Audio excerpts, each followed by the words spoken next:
It's been a long day.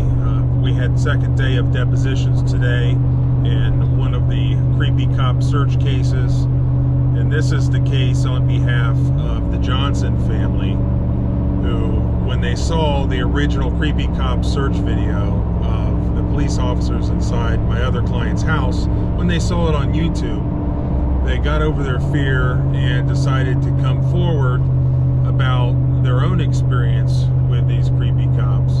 And today they got to give their depositions to the lawyers for the other side. So we started around 10 o'clock this morning, and I'm just on my way back home and back to the office from having taken those depositions. And overall, I think they went really well. And this was a story of a family who's just at home, and they see police officers approaching. They go to, of course, put their dogs away in the bedroom, and before they can even get to the door, the police officers enter their home. And there's really, it was supposed to be a knock and talk, allegedly, according to the police report from the officers, but nobody was even able to come to the door or talk to the officers. They just came right in. And I believe that this has been the MO for this drug task force that they called at the time the Special Enforcement Unit, or the SEU. And as I explained about the first day of depositions, where the police officers all pled the Fifth Amendment, the ones who showed up, the one officer who actually did answer some questions about their prior practices and policies, he said something really surprising, and that was that even though they were a drug task force, which generally is going to be obtaining and executing a lot of search warrants looking for drugs, his testimony was that he didn't recall them ever getting one search warrant for the years that he was on this task force, and he was exclusively assigned to it. And that was really surprising to me. And it's obvious now that this drug task force from the creepy cop search case was designed to really go outside the law.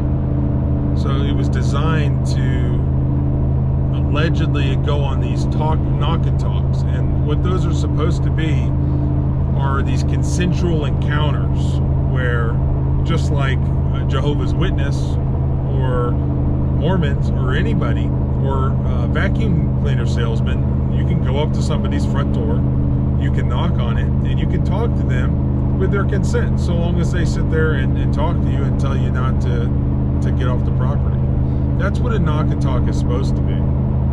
But the way these guys apparently did their knock and talks is they arrived at somebody's house with information that there would be some illegal drugs inside, and they just sort of barged in and intimidated and threatened the people inside the house. And then the idea was to get the drugs first, and then once you have the drugs, you have leverage to use to threaten or otherwise get whoever's in the house to give you more information. And then you seize whatever you were able to find inside the house, and you move on to the next location. Well, the family that testified under oath today told just really a sad story, and that's just that they're home and they have extended family who's visiting from Northern Virginia, and this extended family was originally from Peru, so they clearly looked Hispanic. And that when the officers came in, they had no warrant, they weren't invited to come in. Two of them came in with guns in their hands. They weren't wearing regular police uniforms. They were plain clothed, though at least one of them had tactical gear on and an AR-15 style rifle. And they came in, and they basically immediately started searching the house. And they forced the family to sit around the kitchen table. They had them call the son, who wasn't there at the time, and have him get to the house within like 10 minutes, which he did. And then once they got there, threats were made. So threats were made that they would call INS or immigration on the extended family members who were originally Peruvian. All they knew about them was their appearance. They threatened to call social services to have the children in the house taken from the family. They threatened physical violence to the son if he didn't open his safe. So that is the testimony that happened today. And the officers themselves, for the most part, were unwilling to, so far, answer details of any questions about what happened or didn't happen at that house. There's no doubt that there was not a search warrant. They were able to produce a form that was titled Permission to Search the House that was signed by the father. And the testimony was today that they had already come in the house prior to that form being signed, that they had already searched the house prior to that form being signed, and that they had been there for an hour or 2 hours before they even presented that form demanding that it be signed. So, I mean, the idea with consent is that you have it signed before you search something, not after you search something. So there was a large amount of U.S. currency that was seized out of the house. There were multiple firearms that were seized out of the house. And ultimately, no criminal charges were filed against anybody. And when I had originally sent a FOIA request for any documentation that the police had ever been at that house on that day, I got nothing. It wasn't until the discovery process that we got what was allegedly a police report that noted that they were there on a knock and talk, and that they seized the guns, and it had the serial numbers, and that they seized an amount of U.S. currency, which they put at like $6,000 something, whereas my client testified that it was more like $10,000. But that is really the danger of these types of units.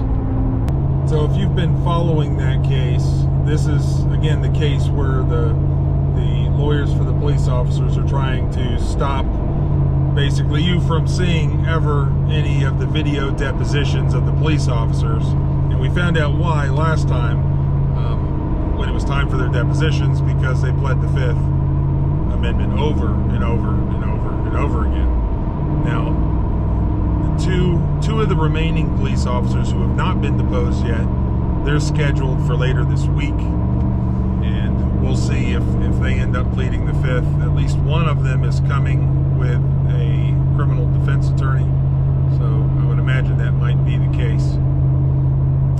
Another one of the police officers who was not involved in the original Creepy Cop search video was involved in the incident at the Johnson family house that we were there about today, and he has apparently just completely absconded. He didn't show up for his deposition, even though I had agreed to do it over Zoom. He's in a different state. He's not even in contact with his lawyers, so I'm not sure what the deal is with that. We'll see. But we're basically trying to fit in all these depositions here right up at the end of the discovery period. And part of the reason for that is because we kept pushing back and pushing back and pushing back these depositions because the officers, the lawyers anyways, were worried that there was an FBI investigation against the officers. So the next step is we have trials coming up early 2023. We'll probably have some motions flying back and forth.